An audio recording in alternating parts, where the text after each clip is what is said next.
The last of our 7 swing state profiles takes us south to the state of Georgia and to longtime talk radio icon Martha Zoller, the former senior aide to Governor Brian Kemp, whose analysis has been featured on everything from Fox and CNN to the PBS NewsHour. One thing Martha knows, the race for the White House could still run through Georgia.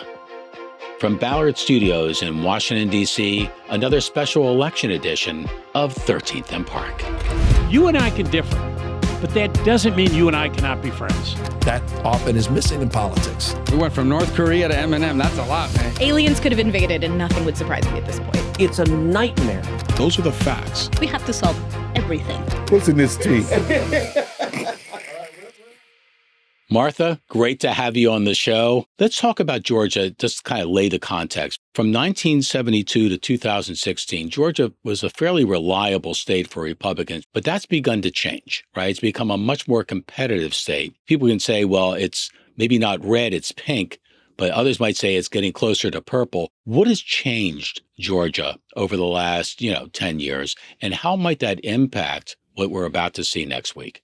Well, look, I still will make the argument that when all is said and done on Tuesday, we're going to look like a red state. We had this blip in 2020 where we elected a Democratic senator, and then we had 2 Democratic senators, which was very unusual. The big problem we had there was that runoff. We had 425,000 Republicans that did not go back out for the runoff in January of 2021. And they got the message, unfortunately, from President Trump that you can go out and vote, but your vote might not count. And then right after that, Governor Kemp and Secretary Raffensperger, I like to talk about both of them because Secretary Raffensperger went from the guy that nobody wanted to have lunch with to the guy that got one of the biggest reelects in 2022 because he went to every lunch, every group, every person that invited him to speak and make his case about how the election was. He did it.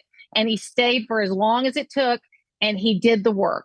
And Governor Kemp did the same thing. I knew Governor Kemp, even though he had a little rocky time right after the election, I knew that when he was standing in the corridor of the Georgia GOP convention in 2021 and taking 3 hours of questions from random people coming up and asking questions, he was going to be fine. So both those 2 guys put the work in to show in 2022 that you can get 52, 53, 54% for Republicans up and down the ticket.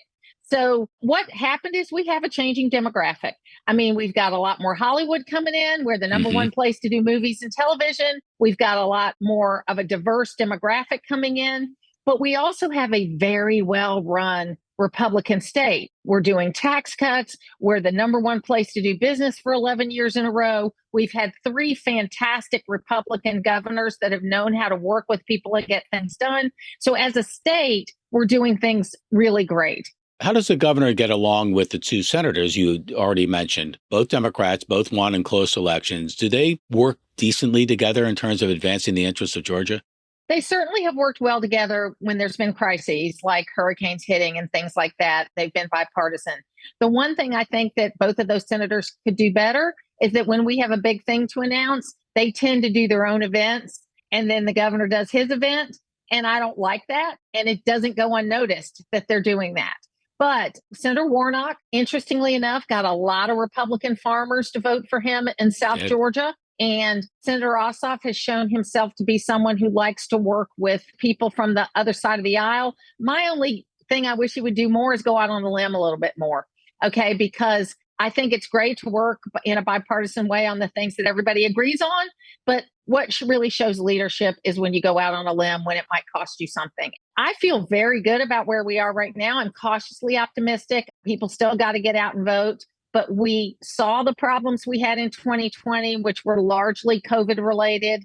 But I just want to say in 2006, when we added ID, and we have never had a successful case against our ID law. In fact, they've never been able to determine a person that was denied the right to vote because they didn't have an ID. So that's why none of the cases that Stacey Abrams and others have brought have never gone anywhere. But the thing that I said in 2006 when we passed this law, we didn't pass ID for absentee ballots. And at that time, it was about 1% of the vote, and it was mostly Republicans, let's be honest here. And I said at that time and repeatedly from then until 2020, That is a big loophole in our law that someday Democrats are going to drive a Mack truck through. And that's exactly what they did in 2020, is they drove a Mack truck through the loophole related to ID on absentee ballots. We have tightened that up now, though. We only have one drop box per 100,000 people, and they're only available to be dropped off during regular voting hours. So that's been tightened up, and now we require ID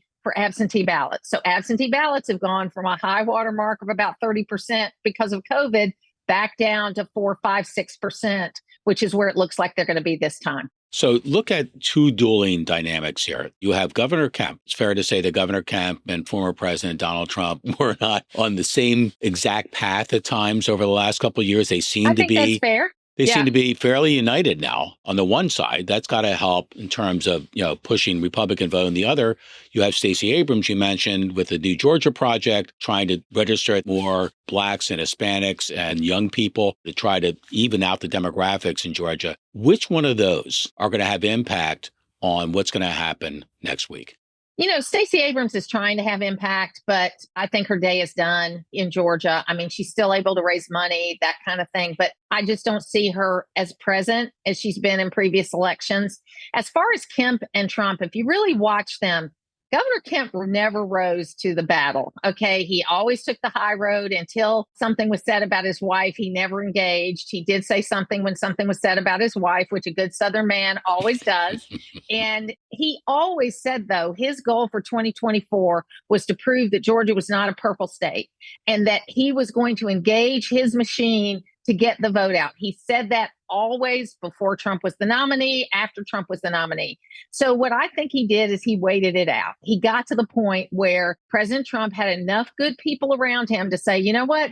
We need to work with these folks, not against them. And, the two things that I think that President Trump has done this time that is very different and better is, one, he has a very professional team this time that's actually controlling what they can control. I mean, obviously, when you're dealing with Donald Trump, there are things that you cannot control, but they're controlling what you can control. And he is taking advice better about how to handle some of these state problems that he's had before. So I think that's why you're seeing the numbers moving in his direction right now. So early voting. Apparently on the first day in Georgia, there were 328,000 early votes versus I think it was 136,000 back in 20. Why is that? Do you have any explanation for that? Well, that was Republicans deciding that they were going to get behind it. Maybe people want paper ballots. Maybe people want to change the process. It's not going to change for this election cycle. And so the president, as well as every elected official, said, get out early. Vote early in person. And what you're seeing is older people getting out early in person very heavily. People got the message and we made it easy. It took me 7 minutes to vote. There have been places where lines have been maybe up to an hour, but our law now says if it goes to an hour, you got to open up more polling stations within the polling place. So they don't want anybody waiting more than an hour. Let's talk about top issues. A recent poll in Georgia clearly said that economics is by far the top issue. What is it about the economy that voters are really focused on and may be a driver of vote next week? When I talk to people all around the state and just strike up conversations, my kids are always saying, are you going to talk to strangers when we go out today? Yeah, I do that. That's what I do. But what I'm hearing from people, and it's working class folks, and it's not just white working class, it's white, black, and brown. Their life is not as good as it was 4 years ago. And whether they really like Donald Trump or not, they're willing to give him a shake because their life was better 4 years ago and they want to take care of their families. We are at about 55-45 women versus men voting. And that's about right for Georgia. Women do vote at a higher level than men do. I was in school in 2016. I had gone back to get my master's degree. And the young ladies that I was in class with, these girls in their 20s, they came in the day after the election, those blankety blank white married women who went out and voted for Donald Trump. And I'm looking around, well, you got to vote your pocketbook. And there's nothing wrong with that. You know how we all get focused on the micro at this point in the presidential cycle? Maybe that's more of a recent phenomenon where they bring out on the networks the maps and they show the counties and here are the three key counties. Let's talk about three of the key counties in Georgia. You made almost a life's work out of getting to know what makes them roll, what moves them one way or another. And those three, I would suggest, are Gwinnett, Cobb, and Peach. So let's start with Gwinnett County. Yeah, well, Gwinnett County was reliably Republican, as you mentioned, for many, many cycles, and they've gone Democrat since 2016. It used to be the place where people moved after college and got their first apartment, then their first home, that kind of thing. Well, those apartments are full of immigrants now, mostly legal immigrants. So what I'm looking at is how Democrat will Gwinnett County go this time? Mhm. Will it be less Democrat and more Democrat than what it was the last time? I'm arguing less. I'm looking at Cobb the same way, that Cobb was reliably Republican, heavily Republican. But both of these counties still have a lot of Republican votes. Even Fulton County has a lot of Republican votes. They're just not going to win overall for Republicans. So those two counties, Gwinnett and Cobb, I'm looking at what the margin's going to be. Peach County is interesting because it's got it all. It's got a northern Republican base. It's got a southern county Democrat base, and it's highly agricultural. So it represents the whole state of Georgia in a big way. And they've gotten it right every single time over the last 25 years. So I'm watching those three counties as the ones that kind of give me the bellwether.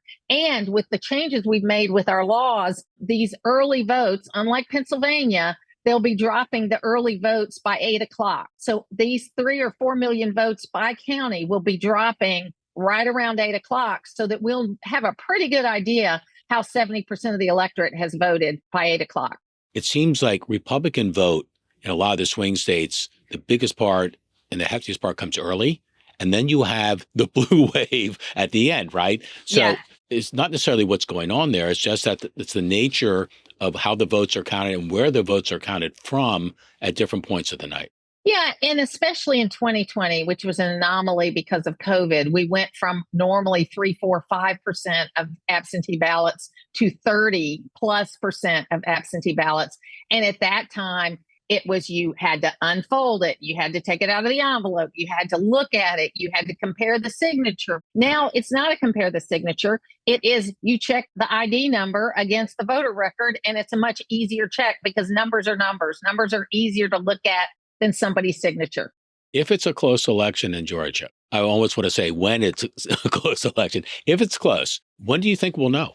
I think we'll have a pretty good idea by 10 o'clock, really. I think the state will be called by 10 o'clock. I don't think it's going to be a super late state this time because you're even seeing this high turnout in Fulton County and DeKalb County and that kind of thing, which means those votes come in early. DeKalb and Fulton, when they were Republican counties in the 70s, they were slow. So they have always been slow counties. And so I think that if you've got a 70% turnout, which is what it looks like it's going to be, I think you're going to have good turnout in Fulton and DeKalb. So I'm excited about that. Like I said, I'm cautiously optimistic. I also voted on the first day of early voting, so I'm not getting 500 text messages every day, and I'm not getting all this stuff. So I'm able to think a little more clearly.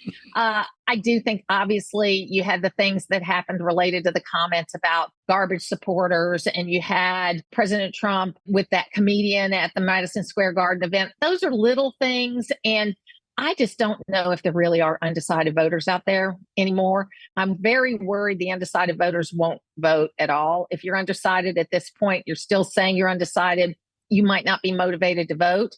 But I hope every person that wants to vote votes because I want this election to reflect the people. As I said before, coming from the state of Florida, it's very important that we try to get this resolved before the U.S. Supreme Court gets involved. Martha, I really appreciate your time and everything you do to contribute to what I call the knowledge base for people in and well beyond Georgia. Best of luck. Kudos to the state of Georgia, not only for their recognition that the movie industry is something they should embrace with everything they've got, but also because they've done the right thing in trying to instill election integrity into the process. It's a great state, and we have a group of people we like to call halfbacks. And what they are is they moved to Florida. It was too darn hot, and they moved halfway back. We love those guys. Well, we don't love them as much as you do because we want them back in Florida. That competition isn't over yet. That's right. That's right. And, Georgia, Florida this weekend. So, hey. Take care of yourself. Thank you very much. I had a great time.